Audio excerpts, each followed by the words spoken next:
Wala ako kaya nagitawag ko pinaka-highlights nga pulong karon kanang tawag sa ngalan sa Ginoo. Correct? Pero di man ko again sa anak nga pagsulti. Pero na ako delikado sa unahan ba? Kaysa Mateo, hinom siya daghan ng unya atong adlaw. City 21, daghan unya ni atong adlaw. Ang moingon ako, Ginoo, Ginoo. Pero dili makasulod sa ginharian. Kung mahimo lang yung slogan na to, karon, dili ni mahimong practicality or reality sa ato kinabuhi. Di ato niya adlaw. Mingon siya nga pahawa mo. I do not know you. Sa laing makasukli ni Brother Lee, ang pagtawag sa ngalan sa Ginoo dili kamaturan. Practice lang ni nato. Pero maglabi kag practice ani mo ni maghatod nimo sa kamaturan. Kinsa man imong gitawag? Kinsa may persona ani? Si Kristo. Kaya si Kristo man mao ang kamaturan. So, kung ato ni practice nga dili kay pareha sa gibuhat sa Kristiyanidad, ihatod kita sa kamaturan. Karon, ang title, One Spirit, One Application. Kadaghan kayo sa gihisgotan, unsay nahimo aning usa ka espiritu, naunsa siya. Pero one, ang pangutan ng anong one application naman. All inclusive, extensive. Unsay imong gusto, mao siya. Pero anong one raman.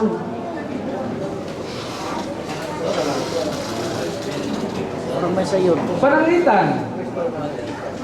Nag-uol ka. Unsa may aplikasyon ni Kristo sa imong kaguol. Kung imo siya i-apply.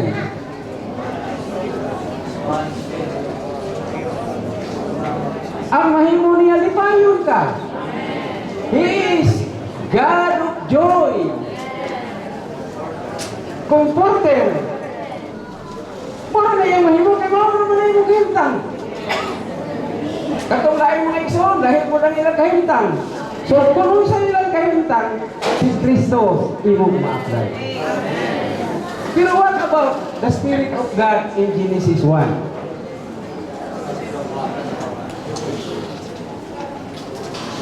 The Spirit nga dinintroduce sa atong Ginoo sa Mateo sa Juan City.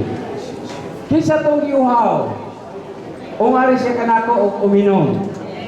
Kay suma sa giingon sa kasulatan, gikan sa iyang kasing-kasing, mudagay daya ang mga suba sa tubig. Ang pagdapit niya, dili kay ugma. Umari kanako. Pero nahisgot siya, the Spirit was not yet. Kung saan man mong pag-apply at kung panahon na niya. Nga ang Espiritu nga gihisgutan na to, nga one Spirit, wala ko nga mahimaya. Kaya nahimaya siya after sa iyang resurrection. Amen? Miabot ang gitawag o the all-inclusive Spirit, the life-giving Spirit, after His resurrection. At itong panahon na buhay pa itong Ginoo, bisan pa kung saan mo, asa mo ka na maging naani. Wala yung hitabo. Di ba? Buhay pa siya. Pero human siya namatay, huwag na banaw. Hallelujah, nausap ang iyang kahintang.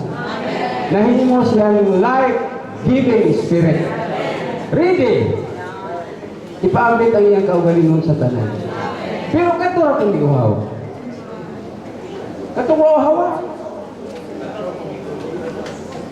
Kung sa may hinungdan nga niya ka? Basta ganahan lang mo ang Plaridel yun. Mga nga mo basta Plaridel. Bisag asa ang meeting. Unta. Nari, gaduot yapon, bisag hapon na. Pero kung kita niyo matalagtag palagi. Isa na sa atmosphere. Oh Lord. Salamat sa Ginoo na isa na sa ang meeting. Ang atong pag-ato aron makainom. Aron matagbaw. Dili ta pareha og problema. Correct? Dili ta pareha og bisinate. Tinuod usara ang Ginoo sa atong sulod. Pero lahi-lahi ta gisinati karon rasa. Usahay. Biturok na imong kabalangka. Biturok na imong dagan. Unya sa matag usa nato si Kristo ang tagbo sa tanan. Nag-uol ka, siya ang maglilipad. Nahadlo ka, siya ang imong magbalantay. Tagal Espiritu si Kristo. Pero mao lagi, sa imong kahimtang, wala ka kahibalog unsay imong i-apply. Unsay imong i-aplikar. Mao nang sagad sa mga masakiton, muadtog doktor kay magparesita. Di ba? Unya pagparesita na, mao ni imong gibati ko, di ka kayo katulog, palitan yung tambala di tumara. Kini tambala mo ang tumara. Di gali ka katulog. Nya ang gibuhat sa nagpa-check up. Kay gilukot ra ng resita. Mo gihumulan og tubig. Dahil gitumar. Why mayo? Ano itong buhaton? O kung sa'yo girisita sa doktor, atong paliton. Di ba? Karon sa may girisita, tawag sa nga sa Ginoo. Niyato ka ng buhaton. Nagtuo mong kukubihan ng tamanawag, kung sa daghan ta, ikaw na. Di ba loro na kagayawa? Kusog ka mo tawag mo ha? Karon espiritu gid mo karon. Bantay mo niya. Kining pangulit mo, di baka mo makalat-kalat.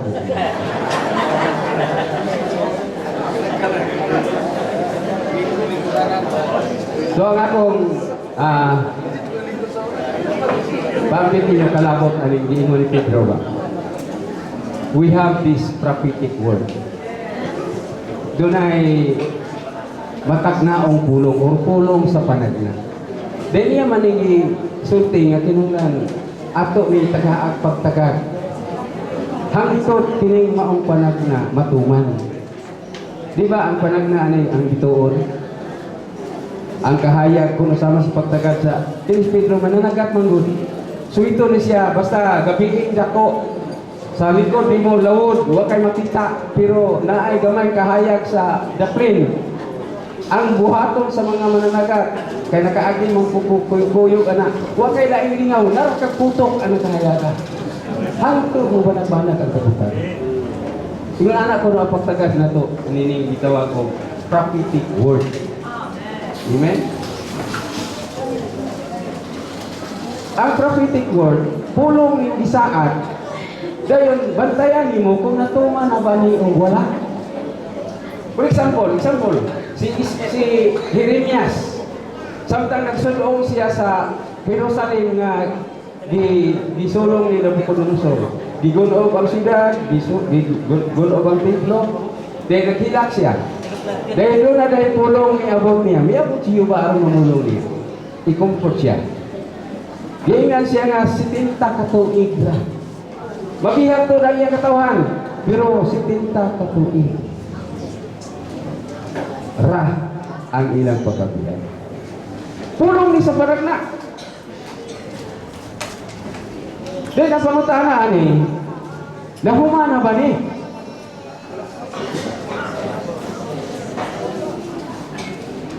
Nahumana, Jess? Wala pa? Ang 70 katuig?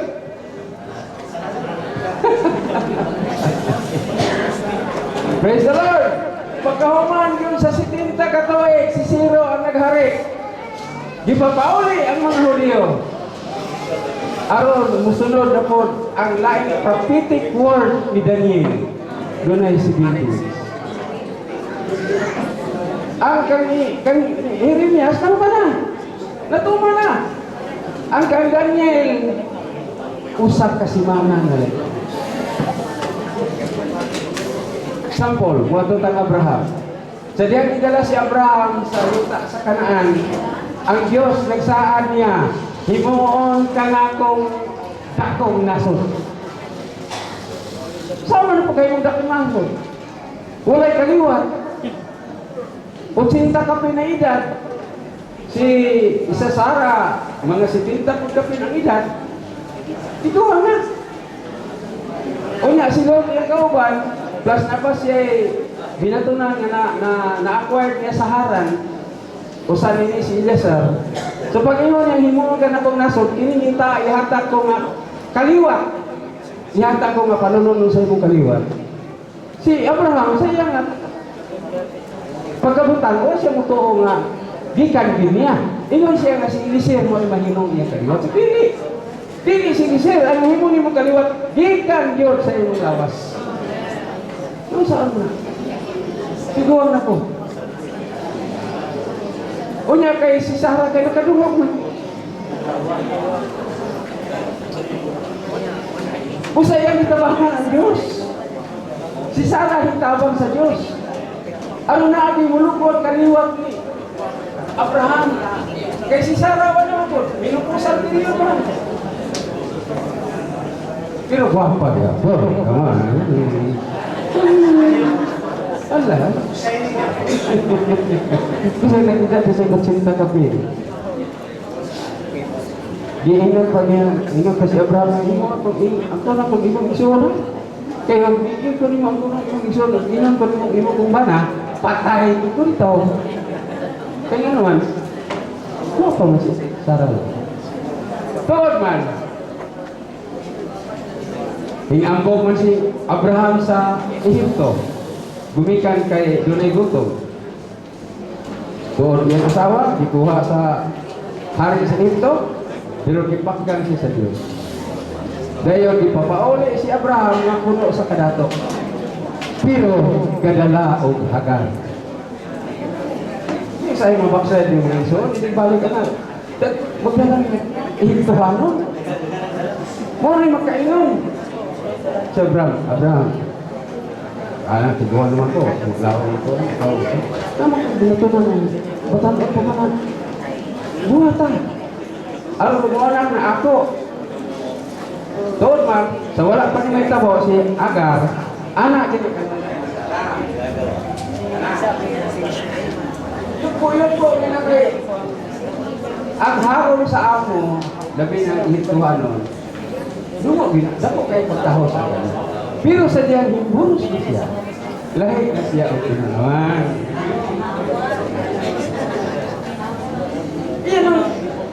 Yan na, pero nagyan na dito si Sarah. Ba't bumumo na? So si Sarah, isa po. Muna ang ipahingilan si Agar. Pero lagi, kay si Abraham, isaaran man mo ang dakong naso.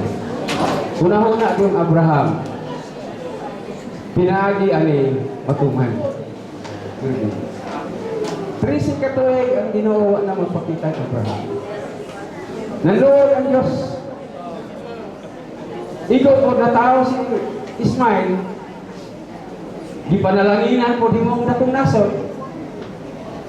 Ingon ang kasulatan, hinili ang ulipon o ang iyang anak, kay hindi sila makapanunod sa babaeng may kagawasan. Karon, kung ang itang masayon, si Ismail, nga anak ni Abraham, maoy gigikanan sa tanang Muslim. Naan niyo magsunod ang Arab. Hindi ko dito nasulat. Unya, gikan ato, kasaysaya nga, kontra yun. Si Ismail o si Isaac. Busa, dili ikalimot karon kanang kaguliyang na. Gulikan kay mauna na diha sa sinitan. Ang pangutana, nahimo bang dakong nasod si Abraham?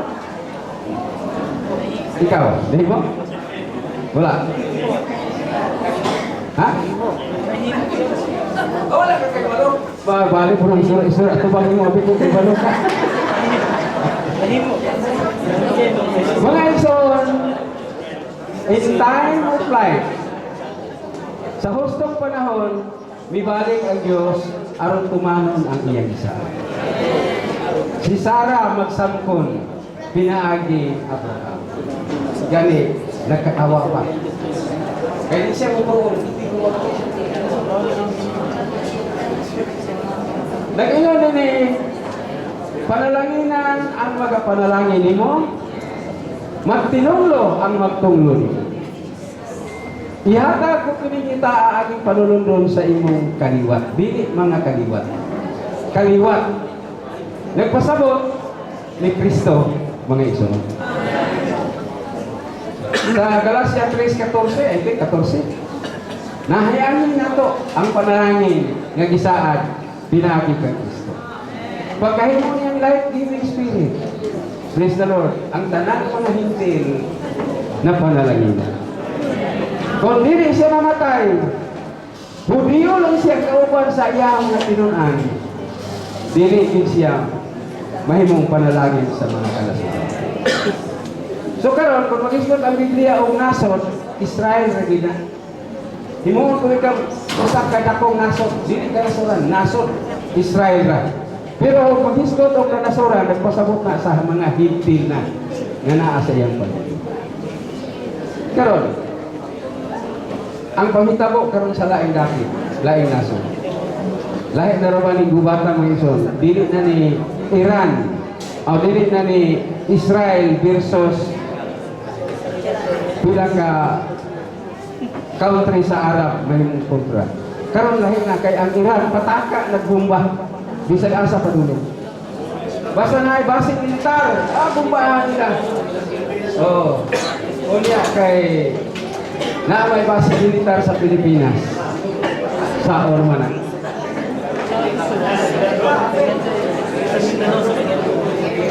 Sa damgo ni Daniel, nakita niya ang upat kamananap.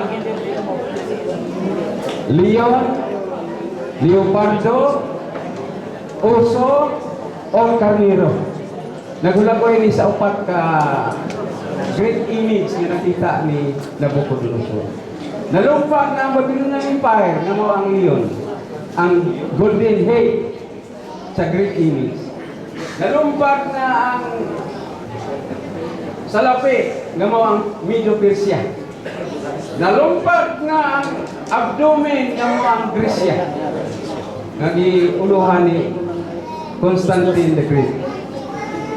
Ang nakalumpak ani mo ang BTS nga may sakol puthaw o kulon nga mo ang Roman Empire.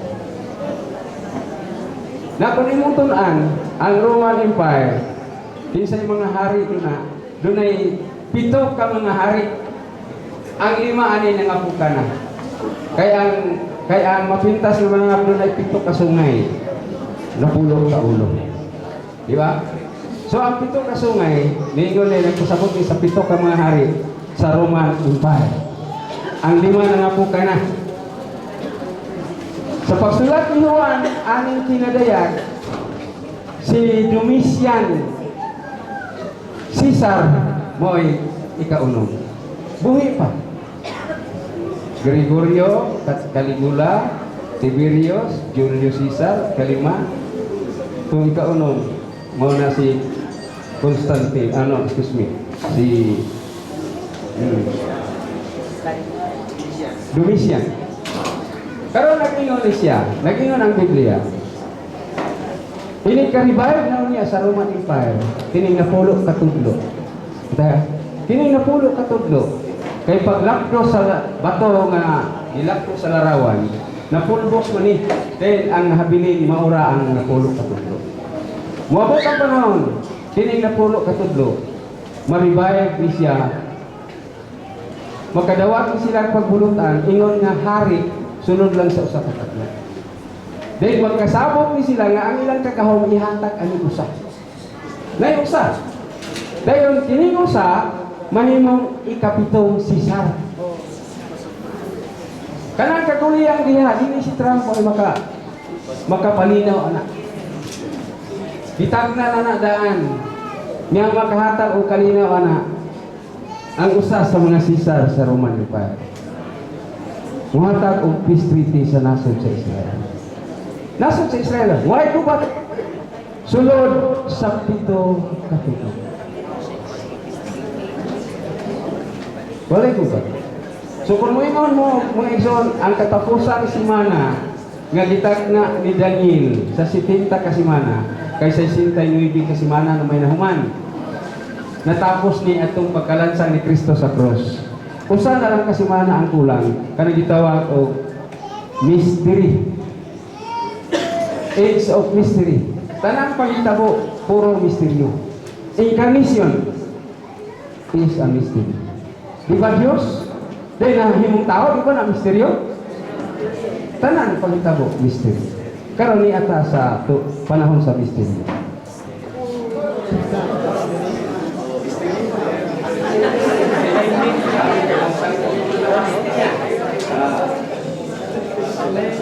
So, muhatag niyo sa Israel. Gayon, tabangan ang tanang mga nasod, sumala dito. Ang European currency, mo na ipalakaw. Wala kinanglan mo abroad. Kaya kwarta dito, kwarta din yung maura. Ang mga nasod yung medyo lisod, tabangan. Isa'y mo tabang din, ikapitong sisa. Pero ang kasaysayan ng ingon, pero kining ikapitong sisa patyon. Dayon, samtang ang lawas ng patay, ibalsamar pa man, si San Nero, usab sa mga sisa, pasamaron nga rin ng pobre. Unya, samtang ibalsamar ni siya, ang espiritu sa ikalima nga si Cesar Nero, mugawa sa abis, bumaaw nga balik yung tuban. Dahil musunod sa lawas sa ikapito, aron mahimong ikaw si Anticristo. Ang espiritu sa ang lawas sa ikapito na mo ang Caesar sa umaabot.